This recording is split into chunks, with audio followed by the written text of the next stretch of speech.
All right, now it's searching for the largest companies by market cap in 2024. All right, so it did a search and found the top 5. So it's continuing to run, and then looks like it's trying to open Office. It's still running. All right, so it's using the mouse move coordinates, and it clicked on OK. This is very exciting if you're a huge nerd, but this is exciting. All right, it's writing in company ticker, market cap. So we got the Apple and the... I am so excited right now. By the way, I'm not touching anything. This is not me doing some shenanigans behind the scenes. This is 100% handled by computeruse, Anthropic. So Anthropic drops computeruse, the next step in AI agents autonomously doing stuff online, using computers just like a human being would by looking at it, by looking at the screen, by using the mouse, by using the keyboard. And today they launched the API to be able to do just that. In this video, we look at what exactly it is that we're getting. I'll show you how to install it on your very own computer. I'll show you some of my early testing with it and what it's capable of. We'll take a look at some of the other sort of use cases that we've seen by Anthropic. And while this is still very experimental, it's still very early stage, very early form of it. This is the next big wave. The agents browsing the internet, completing tasks on your behalf. It's beginning to roll out. Hit the thumbs up button if you're giddy with excitement, and let's go. All right, so introducing computeruse, a new Claude 3.5 Sonnet and Claude 3.5 Haiku. So they're announcing the upgraded Claude 3.5 Sonnet as well as a new model Claude 3.5 Haiku. And they're mentioning that Claude 3.5 Sonnet delivers across-the-board improvements over its predecessor, with particularly significant gains in coding, an area where it already led the field. But what I think is even more interesting for a lot of people is that they're introducing a groundbreaking, and agreed, this is pretty groundbreaking, new capability in public beta, computeruse. Available today on the API, developers can direct Claude to use computers the way people do, by looking at a screen, moving a cursor, clicking buttons, and typing text. Claude 3.5 Sonnet is the first frontier AI model to offer computer use in public beta. At this stage, it's still experimental, at times cumbersome and error-prone. We're releasing computer use early for feedback from developers and expect the capability to improve rapidly over time. And they're mentioning here that a few companies have already begun to explore the capabilities of computer use. Asana, Canva, Cognition Labs is the people behind Devon, so I'm guessing that's what they're referring to. DoorDash, Replit, and the browser company. And they're carrying out tasks that require dozens, even sometimes hundreds of steps to complete. So as you can see here, the new Claude 3.5 Sonnet is very, very good. Highlighted in green are where it takes the top scores in graduate level reasoning. Notice that in second place after it is actually Claude 3.5 Sonnet,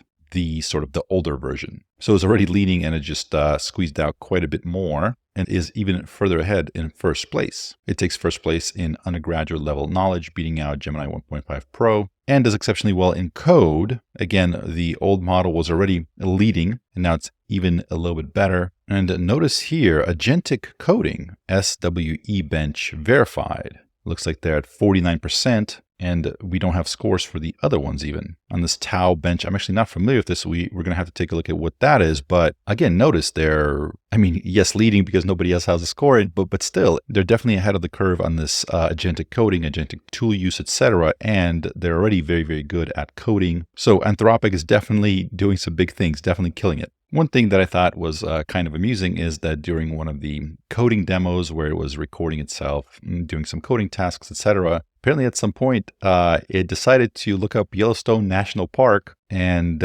it took a break from the coding demo and began to peruse photos of Yellowstone National Park. As someone that struggles with ADHD, I gotta say, Claude, it's okay. I understand. It happens to the best of us. And the fact that one of the most advanced AI models on the market right now is also struggling with the same issues, I gotta say, makes me feel a lot better. The use cases. So this is Claude computeruse for automating operations. So I'm Sam, and I'm one of the researchers here at Anthropic. Computeruse is something that we felt was going to be important for a while now. And so today we're going to be talking about a very early version we have of computeruse and talking through a representative example of the things we think it's going to be useful for. We're going to be going through a quick demo today. In this fictional demo, a customer, in this case the Ant Equipment Company, has come to us and asked us to fill out a vendor request form. The data I need to fill out this form is scattered in various places on my computer. What we're going to do is ask Claude to look at the spreadsheet, check if Ant Equipment is in there, and if not, move over to the CRM and try and find some more information there. Once it has this data, Claude's going to then fill out the form for us and hopefully transfer the information across to the vendor form. First thing that's going to happen is Claude's going to start taking screenshots of my screen and quickly realizes that the Ant equipment company isn't actually in the spreadsheet. So the first thing it does is it swaps over to a CRM and searches for the company we're interested in. Luckily, we get a search match and Claude then starts scrolling through the page, looking for all the information it needs to fill out this form. Claude then autonomously starts transferring the information across without me having to do anything,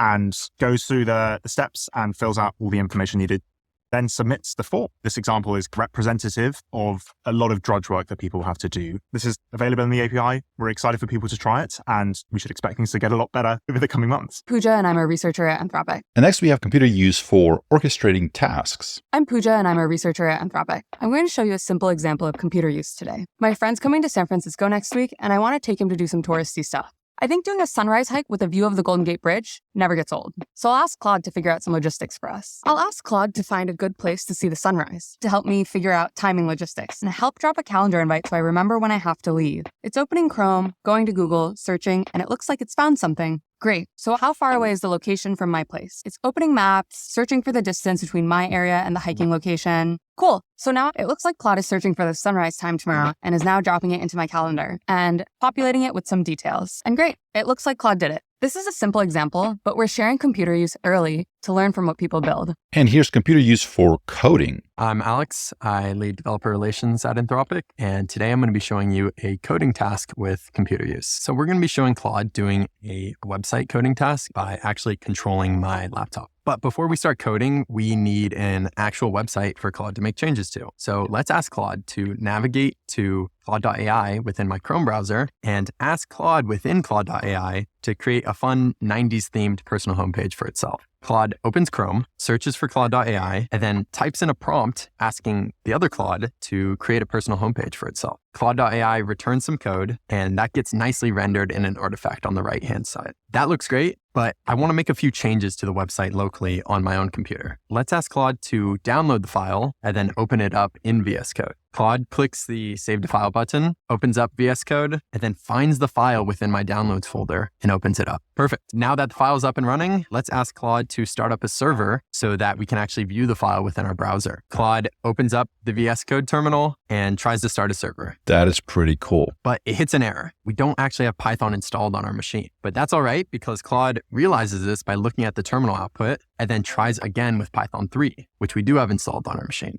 That works. So Wow. Now the server's up and running. Now that we have the local server started, we can go manually take a look at the website within the browser, and it looks pretty good, but I noticed that there's actually an error in the terminal output, and we also have this missing file icon at the top here. Let's ask Claude to identify this error and then fix it within the file. Claude visually reads the terminal output and then opens up the Find and Replace tool in VS Code to find the line that's throwing the actual error. In this case, we just ask Claude to get rid of the error entirely, so it will just delete the whole line. Then Claude will save the file and automatically rerun the website. So now that the error is gone, let's go take a final look at our website, and we can see that the file icon has disappeared and the error is gone as well. Perfect. So that's coding with computer use and Claude. This took a few prompts now, but we can imagine in the future that Claude will be able to do tasks like this end to end. So during my testing of a lot of these systems back in the past, like this is one of the things that I've talked about as kind of one of the most like exciting features that I can't wait till they start implementing is the ability for these large language models. I mean, like for example, Claude, Opus is, and the other models as well within the Claude family are very good at coding. With the artifacts window, they're able to kind of like create it in this sort of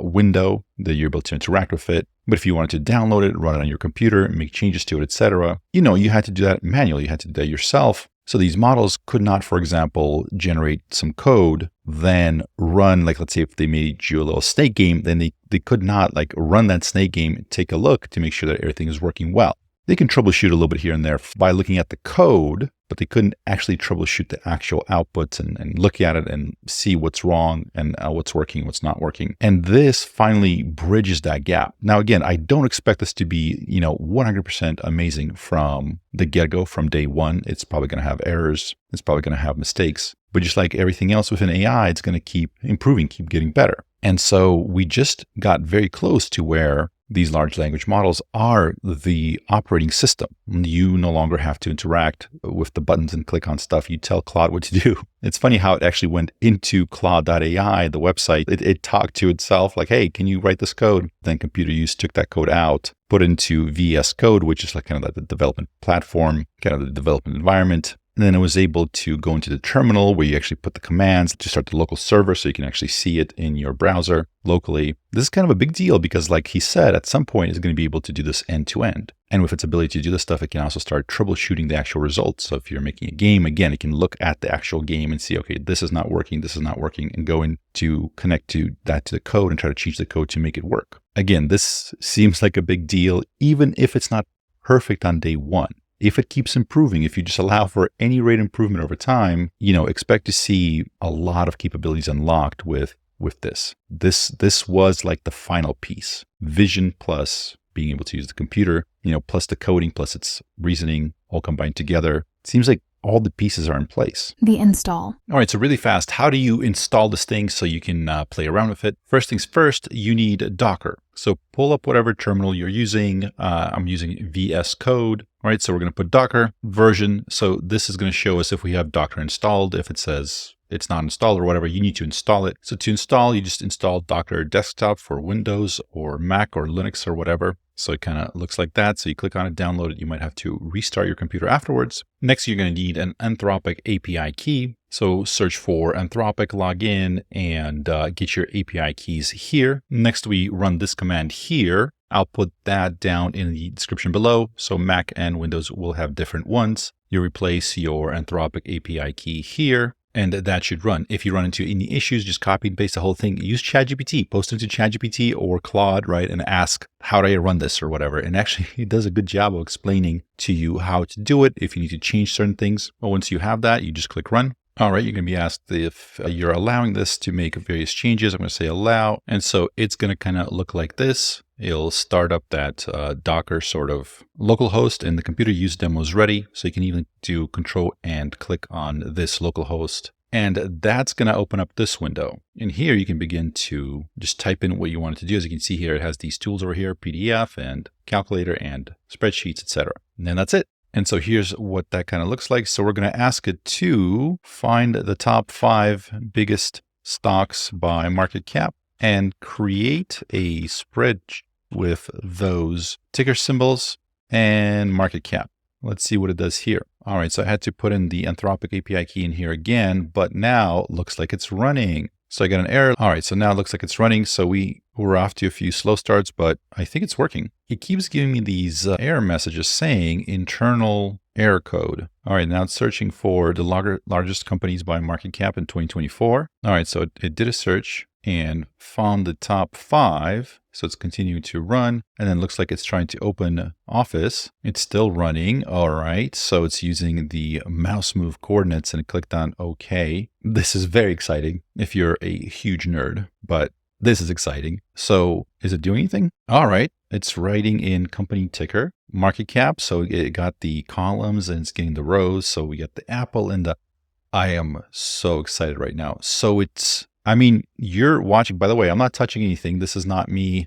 doing some shenanigans behind the scenes. This is 100% handled by computeruse, Anthropic. So, we gave it a pretty simple task. Look up the 5 biggest stocks by market cap, and then just open, and then I said, create a spreadsheet and type in that information to the spreadsheet, with the company ticker symbol and the market cap. And it did it. So very simple, straightforward, but completely handled autonomously by this agent. So it went on Firefox, it did the research. It opened up LibreOffice calculator, calc, the spreadsheet software, whatever you have on there. And it did exactly what it was told to do. And now it rests. Next, let's have it create a chart of those stocks to compare market caps. All right, so we're going to see if we can create a chart for us in, I'm just going to call this Excel. There's a bunch of different ones, right? There's Google Office spreadsheets, there's Excel, there's a LibreOffice calc. All right, so it's selecting, columns A, B, C, D, rows 1 through 6. And it's navigating up to C. I don't even know off the top of my head what you would click on because I don't use LibreOffice that often, but it looks like it's searching through to try to find it, like trying to find the right button to push. And it figured out that you have to click on Insert and then Chart. Only this is save as. So it's saving it. I mean, smart. Yes, you certainly don't want to lose your work. So good job. You saved it. Bravo. Didn't expect you to do that. But no, I mean, certainly that's very, very smart, because before it does anything where it could potentially screw something up, it wants to save to make sure that it doesn't. And it looks like I ran into a rate limit error. So if you're going to be using this a bit, I would recommend maybe reaching out to Anthropic to have them increase your rate limits, because there's a per minute rate limit of how much you can use. Interestingly here, so it does say, let me save the file first, then we'll create the chart. So it knew to do that intentionally. So it's been a minute. Let me see if I can just tell it to do it again. All right, so it's going to insert chart, I assume. All right, so it's again clicking view, making the view smaller, clicked on insert image. So that's not quite right. All right, so it's having a bit of trouble with the chart. So let's tell it to close all the windows. Oh, that's funny. So it said, okay, so we closed all the windows. Would you like to try creating a chart again? We can try doing a different approach to create the chart. So it's like, give me one more chance, please. Which, okay, fine, little robot. You want to do it? Do it. So I'm going to say go for it. I will allow it. All right, so it's opening up the LibreOffice once again. All right, so it begins to fill out once again all the market caps, all the stock ticker symbols, error code 500 once again. I'm going to say close all windows. So it's having some issues with closing LibreOffice, because it keeps running into the issue where it's like, do you want to save your work? It, I guess, clicks cancel or something. All right, let's try this. Find the latest AI news and give me a summary. So let's see if it can do that. All right, so it thinks through what it has to do. Take a screenshot of the desktop, open Firefox. All right, so it looked like it went to theverge.com to look up some of the stories. The verdict. All right, so after shooting for a while and kind of playing around with it for a while, I decided to cut the rest of it, because there was just a number of issues that I think are just tech issues. So I've been running into the rate limits. I've been getting certain error messages. Again, this is the first day it's been released. It's going to be a big release. So a lot of people are probably testing out right now. It's also possible that maybe I haven't set up something correctly. So I got to go in there and just troubleshoot a few things. And I'll be putting out a video with some deep dives into how well this thing works once everything is kind of ironed out. So look for that in the next couple of days. But so far, it's very interesting. It's really good. It seems to be pretty good, pretty accurate at clicking on the right things, which wasn't the case with some of these other agents that we've tried in the past, where they were fairly highly inaccurate. So if they were, for example, like a Chrome plugin, they could navigate the web very well. But if they were using the keyboard and mouse, then they weren't quite as good. One thing that I've noticed here with this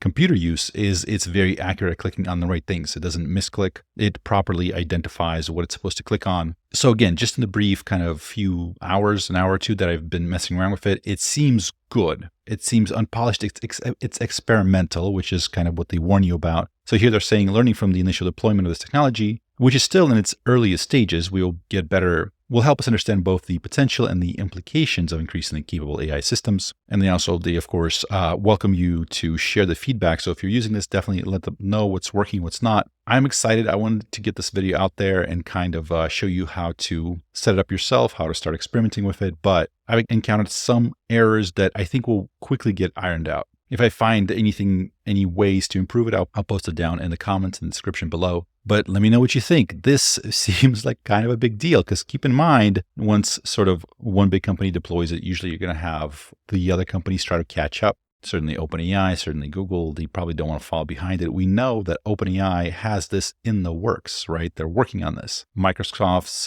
what's it called? Recall is also kind of, I think, set up to teach AI agents to do this, to collect data for them to be able to do this. So this is just the tip of the iceberg. This is just the tip of the tsunami that's coming. And I'm pretty excited to dive in and start using it. So it looks like already it's going to refuse to do certain things. Like it's not going to make social profiles for you, right? So it's not going to, if you tell it, hey, create 50 billion, Facebook profiles, it's not going to do that. It's not going to do anything that's like, restricted content. It's not going to do anything where you have to email people. So you're not going to be able to use this to spam people. But I'm very excited about testing it for coding specifically. Is it able to have, Claude generate the code, take the code out, run it, see what's working, what's not, and then maybe tell the original Claude that wrote the code what's wrong with it, like give it feedback on, like, if it's a game with visual elements, like, hey, this visual element doesn't quite look right, change it. If I can get it to do that, that would be kind of a mind-blowing experience, I think. So hopefully it's going to be coming in the next few days. Let me know what you think in the comments. Were you able to run it? Did you figure out why? Are you getting that internal error 500 or whatever message that it's getting? I got that one plus a few other ones. So if there's some easy fix for that, let me know in the comments. And I look forward to, number one, seeing what you think about it, seeing what everybody's going to create with it. And I got it. Just Anthropic. You guys are doing a phenomenal job, really forging ahead and picking up steam and just absolutely incredible work. Shout out to Jimmy Apples on Twitter X. He called this like last week. He said, computer use is coming. I don't think anybody else was talking about it. And here it is. So obviously that person knows what the heck is happening behind the scenes. So no doubt about that anymore, I don't think. With that said, my name is Wes Roth. Thank you so much for watching, and I'll see you next